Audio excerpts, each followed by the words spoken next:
now if you think the situation that usually the data is not coming into these environments like this, that you type all the data in some kind of data set in JavaScript file.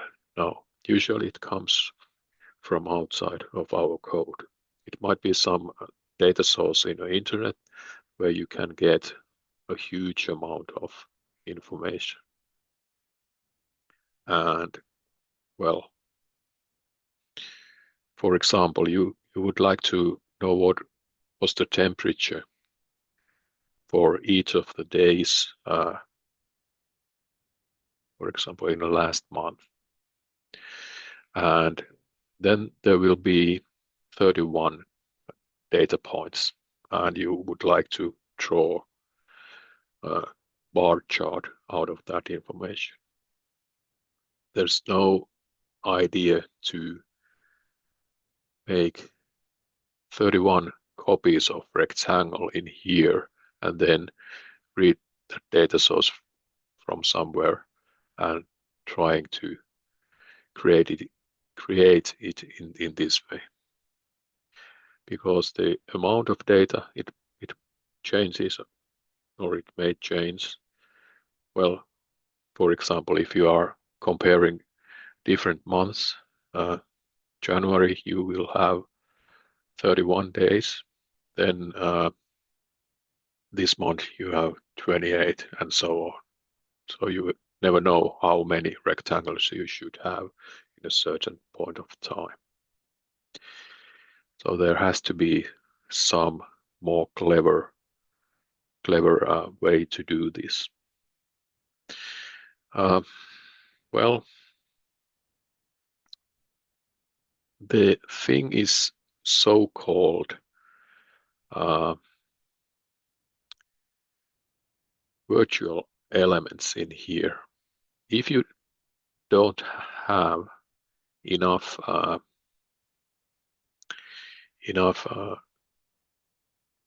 rectangles in there, there will be a data for more than those. If I'm taking off, for example, the last one in here, now I have only 2 rectangles, and it draws 2 rectangles, but I have 3 sets of data in here. So the first 2, they are used to make red and green rectangle, and the last one is so-called virtual element. And if we are looking in here, we have this branch in this structure which says enter, and it says empty times 2 and enter node. So the empty means that it has emptied these 2 sets of information in here, and then there is one enter node to use, and we should have some kind of method for that, or how to handle that. Well, the trick in here is a method which is called exactly the same as this one, enter. Usually I'm doing it in this way, that to be sure that there or to make sure that if there is for some reason one or more of these rectangles,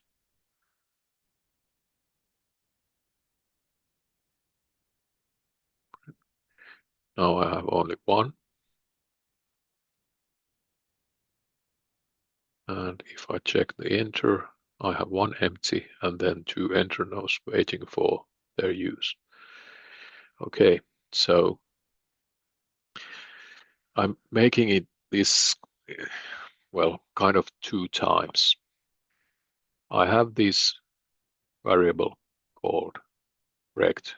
Actually, I'm calling it rects in this case because there will be more than one rectangle.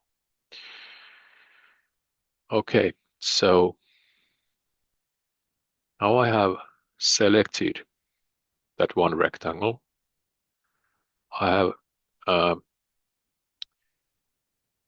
given this data for that one rectangle, and it takes the first line from here. But what happens to those two? Now I know that rects carries the information about the data. And I can say rects dot enter. And then parentheses. And after that, dot append. And inside here, rect. Okay.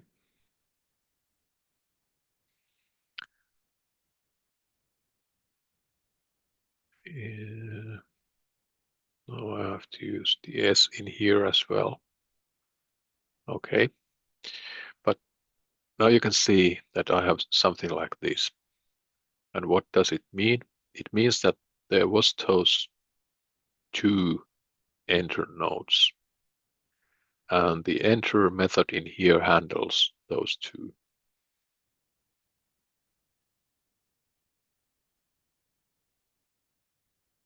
These are waiting for the information. Okay. If we check in here, we can see that there is one rect filled with the information.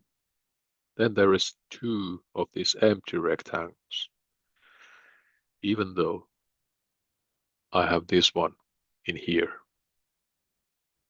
Okay, what's the trick? So the enter is kind of a loop. So it checks out how many enter nodes there are. And then in this case, it makes two loops in here. And append rect adds a new rectangle inside SVG. And then enter method, it still have that one left, so it makes another rectangle. So these two are created by the information that enter has. Okay, but as you saw already, there still was seen those two enter nodes. This is not enough, but you need to use these same information to draw rectangles. So I take that semicolon off from the end and pasting these in here. And now we have used all the information we have in that data set.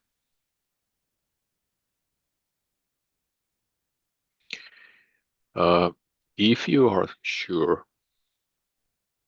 that there is no rectangles inside the SVG, you can use the enter right after this data line and enter append and then these three attribute rows in here.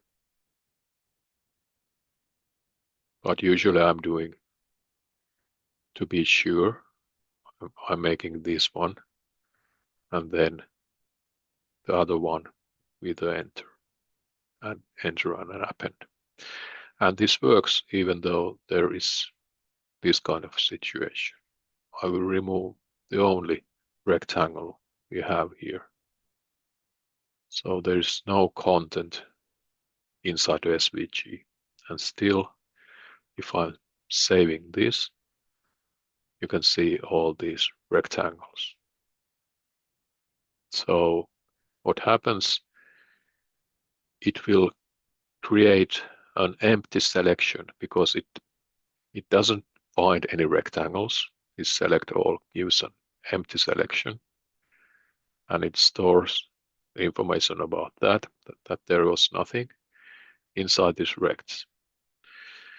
Then we are adding a data to this rects variable in here. We are not drawing anything because there wasn't any rect elements available. But then we get in here, and then the enter knows that it should do 3 loops. So it creates a rectangle, or actually in here, this line, it creates a rectangle, gives these attributes, and then it gets back, creates another one, adding attributes, and then the third one.